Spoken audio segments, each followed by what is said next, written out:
संध्यावली मोहिनी संवाद। रानी संध्यावली का मोहिनी को पति की इच्छा के विपरीत चलने में दोष बताना।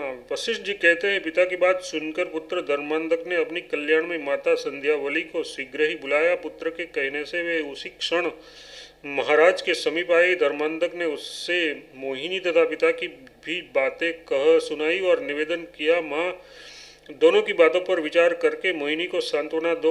ये एकादशी के दिन राजा को भोजन करने पर तुली हुई है। मेरे पिता जिस प्रकार सत्य से विचलित न हो और एकादशी को भोजन भी न करे, ऐसा कोई उपाय निकालो। ऐसा होने पर ही दोनों का मंगल होगा।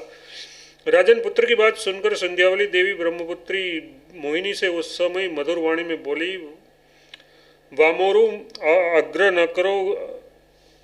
एकादशी प्राप्त होने पर अन्न मात्र में पाप का संपर्क हो जाता है, अतः महाराज किसी प्रकार भी उसका आस्वादन नहीं कर सकते। तुम राजा का अनुसरण करो। ये हम लोगों के सनातन गुरु हैं। जो नारी सदा अपने पति की आज्ञा का पालन करती है, उसे सावित्री के समान अक्षय तथा निर्मल लोक प्राप्त होते हैं। देवी, यदि उन्होंने पहले मंदराचल पर काम से पीड़ित होकर तुम्हें अपना हाथ दिया है, तो उस समय उन्होंने योग्य का विचार नहीं किया। जो देने लायक वस्तु है उसे तो वे दे ही रहे हैं, और जो नहीं देने योग्य वस्तु है उसी को तुम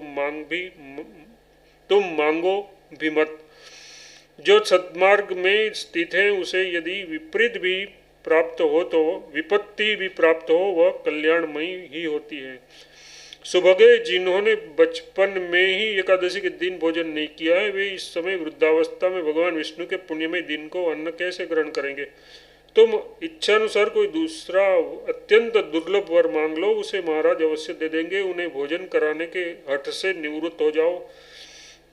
देवी, मैं धर्मांधक की जननी हूँ। यदि तुम मुझे विश्वसनीय मानती हो तो सातोद्वीप, नदी, वन और पर्वत सहित इस संपूर्ण राज्य को और मेरे जीवन को भी मांग लो। विशाल लोचने, यद्यपि मैं ज्येष्ठ हूँ तथापि पति के लिए छोटी सपत्नी की भी चरण वंदना करूंगी। तुम प्रसन्न हो जाओ। जो वचन से और शपथ दोष से पति को विवश करके उनसे न करने योग्य कार्य करा लेती है, वह पाप परायणा नारी नरक में निवास करती है। वह भयंकर नरक से निकलने के बाद 12 जन्मों तक शुक्र की योनि में जन्म लेती है। तत्पश्चात चांडाली होती है। सुंदरी, इस प्रकार पाप का परिणाम जानकर मैंने तुम्हें सखी भाव से मना किया है। कमलानने, धर्म की इच्छा रखने वाले मनुष्य को उचित है कि वह शत्रु को भी अच्छी बुद्धि मतलब नेक सलाह दे। फिर तुम तो मेरी सखी के रूप में स्थित हो, अतः तुम्हें क्यों न अच्छी सलाह दी जाए।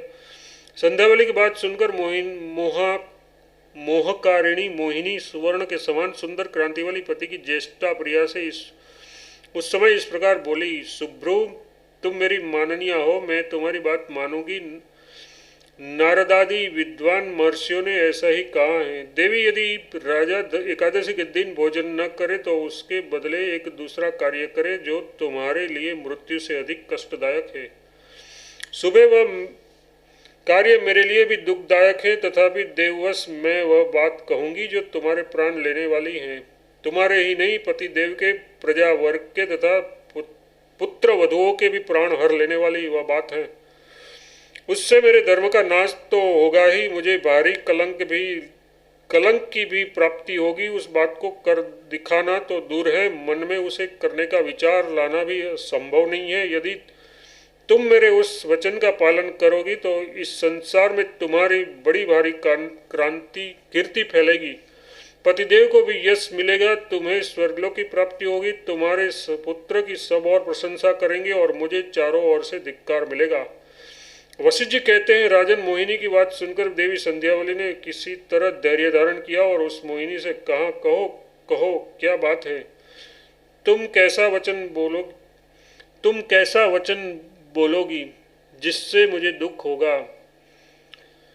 मुझे अपने पति के सत्य की रक्षा में कभी कोई दुख नहीं हो सकता। स्वामी के हित का साधन करते समय मेरे इस शरीर का अंत हो जाए, मेरे पुत्र की मृत्यु हो जाए अथवा संपूर्ण राज्य का नाश हो जाए, तथापि मुझे कोई व्यर्था नहीं होगी। सुंदरी, जिस पत्नी के पति उसके व्यवहार से दुखी होते हैं, वह समृद्धशालिनी हो तो भी उस पापिनी की अधोगति ही कही गई है।